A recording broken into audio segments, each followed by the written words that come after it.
Hello दोस्तों, स्वागत है आपका अपने यूट्यूब चैनल स्टडी हर के प्लेटफॉर्म पे। हम हिंदी के अति महत्वपूर्ण प्रश्नों को लेकर प्रस्तुत हैं जो आपके एग्जाम लेवल से बहुत ही महत्वपूर्ण है। हिंदी के इस हम 3 सेट कराएंगे जिसमें आपके हिंदी के सभी डाउट जो हैं रिवीजन सेट के माध्यम से पूर्ण हो जाएंगे। तो यह आज हमारा पहला रिवीजन सेट है। तो आइए दोस्तों, पहले रिवीजन सेट पे चलते हैं। पहला प्रश्न है दोस्तों, हिंदी वर्णमाला में वर्णों की संख्या है। हिंदी वर्णमाला में वर्णों की संख्या कितनी होती है? तो 52 होती है। नेक्स्ट क्वेश्चन दोस्तों, संयुक्त स्वर कितने होते हैं? तो संयुक्त स्वर कितने होते हैं? 4 होते हैं। मूल रूप से अ, ए, ऐ, ओ, औ। ठीक है, ए, ऐ, ओ, औ संयुक्त होते हैं। ये क्या होते हैं? ठीक है। नेक्स्ट क्वेश्चन दोस्तों, जिन वर्णों का उच्चारण बिना किसी दूसरे वर्ण की सहायता से होता है उसे क्या कहते हैं? तो उसे क्या कहते हैं? हम स्वर कहते हैं। नेक्स्ट क्वेश्चन दोस्तों, रिवीजन सेट है दोस्तों।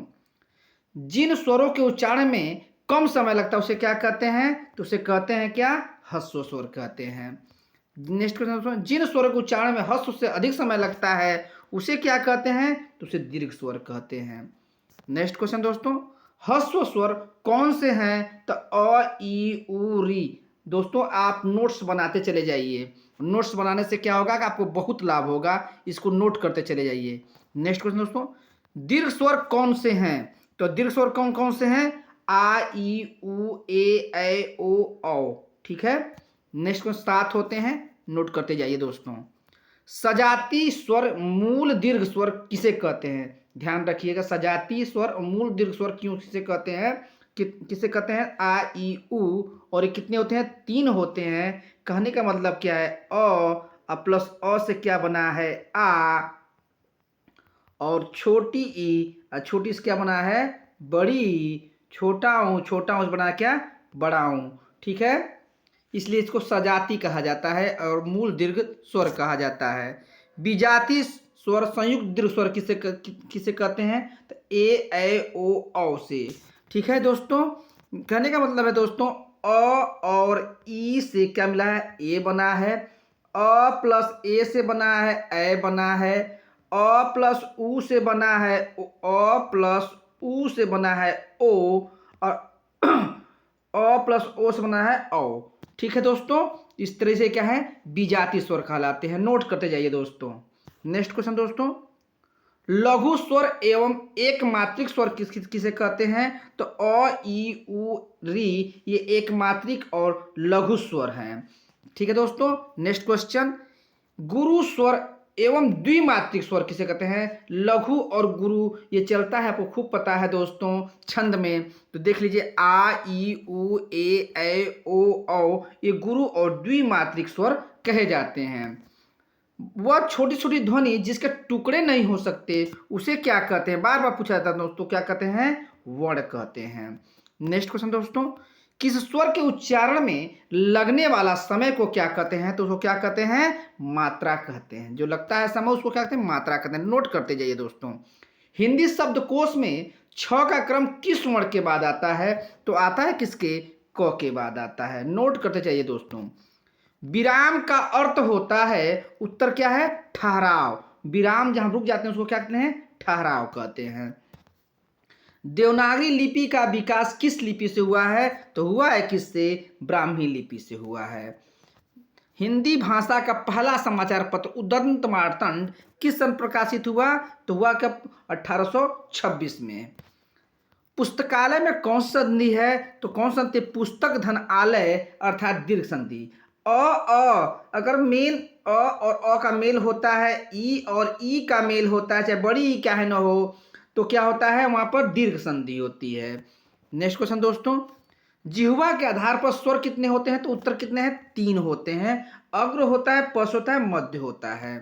नेक्स्ट क्वेश्चन दोस्तों, संधि कितने प्रकार की होती है? तो संधि कितने प्रकार की होती है? 3 प्रकार की होती है। स्वर, व्यंजन और विसर्ग होती है। नेक्स्ट क्वेश्चन, अभ्युदय की संधि कीजिए। तो अभ्युदय संधि अभ्युदय होगा। ठीक है। यथासंभव में कौन सा समास है? तो समास कौन सा है? अव्ययी भाव समास है। अध्यक्ष में उपसर्ग है तो उपसर्ग आगे लगता है, अधि प्लस अच होता है। सावधानी में प्रत्यय क्या है, तो ई प्रत्यय है। ध्यान रखिएगा, बार बार परीक्षाओं में पूछा था, नोट कर लीजिएगा। दीर्घ स्वर्ग होते हैं तो दीर्घ कौन सा, जिसमें दो मात्राएं होती हैं, आ ई ए ओ औ होता है। नेक्स्ट क्वेश्चन दोस्तों, मध्य स्वर किसे कहते हैं, तो मध्य जो बीच में होता है वो होता है क्या, अ होता है। अग्र स्वर किसे कहते हैं, अग्र स्वर ई ए होता है, जो अग्र स्वर कहे जाते हैं। नेक्स्ट क्वेश्चन दोस्तों, पक्ष स्वर किसे होते हैं, कितने, आ ई उ ओ औ, और एक डॉक्टर वाला आ भी होता है, लिखने में थोड़ी दिक्कत हुई, ये भी होता है। नेक्स्ट क्वेश्चन दोस्तों नोट कर लीजिए, स्पर्श व्यंजनों की संख्या होती है, तो संख्या कितनी होती है, 25 होती है। नेक्स्ट क्वेश्चन दोस्तों, अंतस्थ व्यंजनों की संख्या कितनी होती है, कितनी, बहुत बार पूछा, 4 होती है, और य र ल व होता है। उसमें व्यंजनों की संख्या कितनी होती है, तो होती है कितनी, 4, स ह होता है। नेक्स्ट क्वेश्चन दोस्तों, अर्धस्वर है कौन, तो य और व क्या है, अर्धस्वर है। लुंठित व्यंजन किसे कहते हैं, तो लुंठित कौन सा व्यंजन होता है, र होता है, ठीक है। नेक्स्ट क्वेश्चन दोस्तों, पार्श्विक व्यंजन कौन सा है, तो पार्श्विक क्या होता है, ल होता है। नेक्स्ट क्वेश्चन दोस्तों, कंठ ध्वनि होती है, अकु विसर्जनिया कंठ, अ आ ह क ख ग घ अंग, ये अकु विसर्जनिया कंठ होता है विशेष रूप से, अब इसे जरूर याद करिएगा। नेक्स्ट क्वेश्चन दोस्तों, तालप ध्वनियों के नाम बताइए, तो इचू सानम तालु और ई ये जरूर याद करिएगा दोस्तों। इचू सानम तालु, य और स, इचू यसानम तालु, और इया होता है जो लिखने में दिक्कत हो रही थी। नेक्स्ट क्वेश्चन दोस्तों, दंत ध्वनि के नाम है, तो त थ द ध न और ल स पर विशेष ध्यान रखिएगा कि दंत ध्वनि क्या होती है, ल और स भी होता है। नेक्स्ट क्वेश्चन दोस्तों, ओष्ठ ध्वनिया के नाम लिखिए, तो उपमाध्यमिया ओष्ठ, उ इसको तो विशेष याद करिएगा, उपमाध्यमिया ओष्ठ, इसको कंठ तालु दंत कंठ तालु ओष्ठ दंत मूर्धा ओष्ठ भी कहते हैं। नेक्स्ट क्वेश्चन दोस्तों, कंठ तालब्य ध्वनि कौन सी होती है, तो कंठ तालब्य ध्वनि कौन सी होती है, ए और ए होती है। कंठ क्यों होता है, कंठ क्या होता है, अ और ई मिलकर क्या मिलता है, ए बनता है, इसीलिए इसको कंठ तालब्य ध्वनि कहते हैं। अ क्या है, कंठ ध्वनि है, कंठ है, ऐचू सानम तालु है, तो ये कंठ और तालु से मिलकर क्या बन जाता है, ए बनता है, इसलिए कंठ तालु कहा जाता है। नेक्स्ट क्वेश्चन दोस्तों, कंठ ओष्ठ ध्वनि कौन सी हो, कंठ ध्वनि कौन सी होती है, तो ओ और अ होती है। कहने का मतलब कौन सा है कि कंठ ओष्ठ, कंठ ओष्ठ जैसे क्या होता है कि अ क्या हो गया, कंठ हो गया, उ क्या हो गया, ओष्ठ, पुमध्यमिया ओष्ठ मिलकर क्या बनता है, ओ बनता है, इसीलिए क्या हो जाता है, कंठ ओष्ठ कहा जाता है इसे। नेक्स्ट क्वेश्चन दोस्तों, दंत ओष्ठ ध्वनि कौन सी है, तो वकारो दंतोष्ठ, वो आपकी क्या है, वकारो दंतोष्ठ होता है।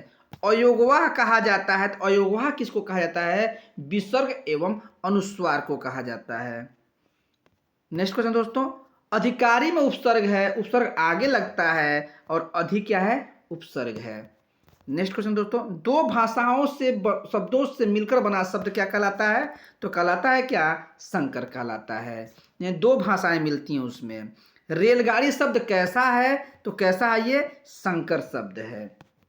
नेक्स्ट, सर्वनाम में कुल कितने भेद होते हैं, सर्वनाम के 6 भेद होते हैं, याद कर लीजिए, नोट करते जाइए दोस्तों। वाच्य कितने प्रकार के होते हैं, तो वाच्य कितने, 3 प्रकार के होते हैं, कर्त, कर्म और भाव। नेक्स्ट क्वेश्चन दोस्तों, संधि का शाब्दिक अर्थ है, तो संधि का जो शाब्दिक अर्थ क्या होता है, मेल होता है। नेक्स्ट क्वेश्चन, दो निकटवर्ती वर्णों के परस्पर मेल से जो विकार उत्पन्न होता है उसे हम क्या कहते हैं, तो क्या कहते हैं, उसको संधि कहते हैं।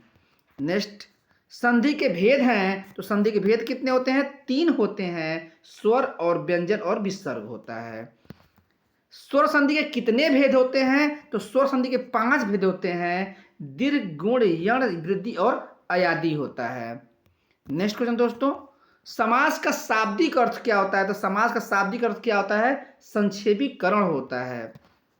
समास के पद होते हैं, तो समास के 2 पद होते हैं, पूर्व पद और उत्तर पद होता है। दो या दो से अधिक शब्दों से मिलकर बने हुए एक नवीन एवं सार्थक शब्द को क्या कहते हैं? तो क्या कहते हैं? हम समास कहते हैं। और आज का नेक्स्ट और अंतिम क्वेश्चन क्या होता है? विलोम शब्द का अर्थ क्या होता है? तो होता है क्या?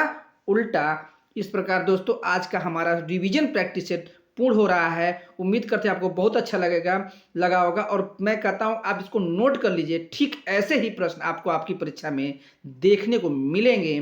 तो हमारे प्रैक्टिस सेट पे लगे रहिए। 3 प्रैक्टिस सेट मैं कराऊंगा और मैं कहता हूं दावे के साथ कि आपका पूरा का पूरा एकदम इसी में मिल जाएगा। इसी में क्वेश्चन जो रिवीजन सेट करा रहा हूं इसी में से आपको मिल जाएगा। चैनल बने रहने के धन्यवाद दोस्तों, और चैनल में नए हैं तो सब्सक्राइब करना ना भूलें। धन्यवाद दोस्तों।